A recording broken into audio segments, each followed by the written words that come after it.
Hey Brickmaniacs, welcome back to another Designer Studio episode, Mary Wilson's first Designer Studio episode, which is totally awesome, and we have a great kit to show off.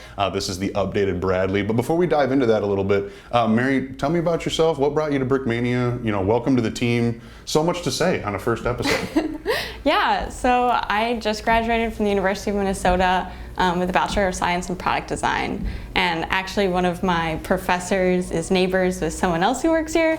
So I got that connection, had an interview or kind of like an informal tour during like last spring and then started in June. So it's been fun so far. Sweet. Well, yeah, and then you got your feet wet right away. Yeah. Dove right into this awesome creation. So tell me a little bit about your first days here and kind of getting used to, you know, the building, the people, the systems, and all things Brickmania. Yeah, so I guess I started going around different portions of the building, helping with like packaging and like production and just getting to know everybody and kind of the whole process, which was super useful. Also helped me like learn all of the official names for all the bricks, which is something I didn't know. And from there I started on the micro brick battle kit, so that was great to start on a smaller scale before I dove into the Bradley. And it was just kind of like getting a hang of using Bricklink and L-Draw to create the models and all of that. There's a lot that goes into being a designer. That's quite the title, isn't it? Yeah, right. So it's cool to see you experiencing that. So when you were getting ready to do the Bradley, when you moved on from the micro brick battle stuff and you sat down with Dan's prototype, was it just kind of like a, oh my goodness, or was it like I can't wait to modify this and change it? Well, I definitely was excited to start, but he kind of like brought me the old model, and then I was looking at other instructions and I was like, all right, like here I go. That's awesome. Getting started, but yeah. So what was step one? What did you take on? Yeah, step one was probably changing the base. So I changed it so it was all, so all the bricks were to the side. Okay. Before it was kind of like a less sturdy base, and I was kind of looking at some of the newer models that like Cody and Dan were doing, like the instructions, and just looking at their techniques and see how I can apply it to the older model. So that was probably the first thing I did, was redo that, and then that also gave it a chance to have like the semi-functional suspension. Sure.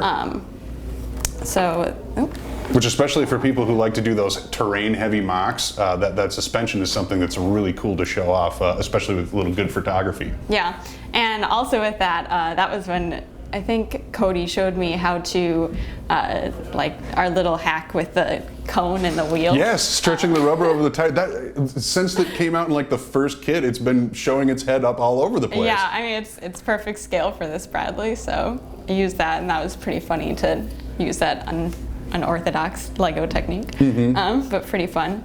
And then kind of from there, I was redoing all of the, basically going step by step and checking to see if any of the parts weren't available anymore, because just had to do like a general part update, because it was from like 2016. Yeah, sure. Earlier? The old Bradley was definitely a while ago, and who knows what version too. It could have been like version 3 already. Yeah, right. So I had to double check all of those and made some part replacements where I could.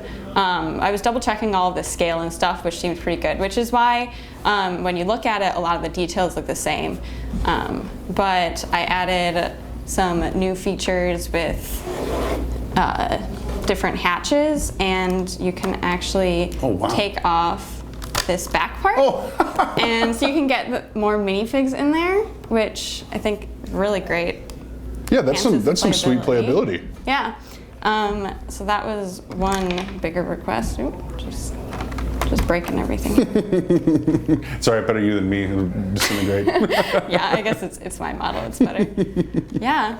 And then, of course, the reactive tile armor. Yeah, holy smokes, that printing. Yeah, this is my first time seeing it, so I'm kind of blown away and like keep touching it because it's 3D. Yeah, right. That texture printing definitely adds a little bit of extra. And then like, I mean, excellent job, because this is yet another one of those Brickmania models that kind of blurs the line where this is one that when people walk into the store, they're like, is that Lego? Right. You know, like, is that, what is that? Do you guys make your own bricks? And it's like, no, we just make it look that sweet. Yeah, its texture printing is so impressive.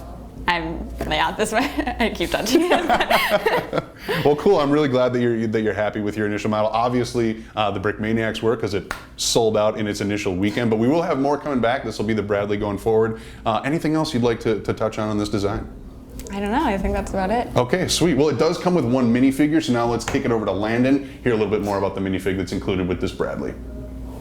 Okay, so now we are joined by Landon because we're going to take a look at the awesome figure that's included with this kit. Yes. One we've seen before, but at the same time, yeah, let's go over it again. One that works, figure. Yeah. So it's decked out in that multicam or OCP camouflage pattern that you find commonly on tankers.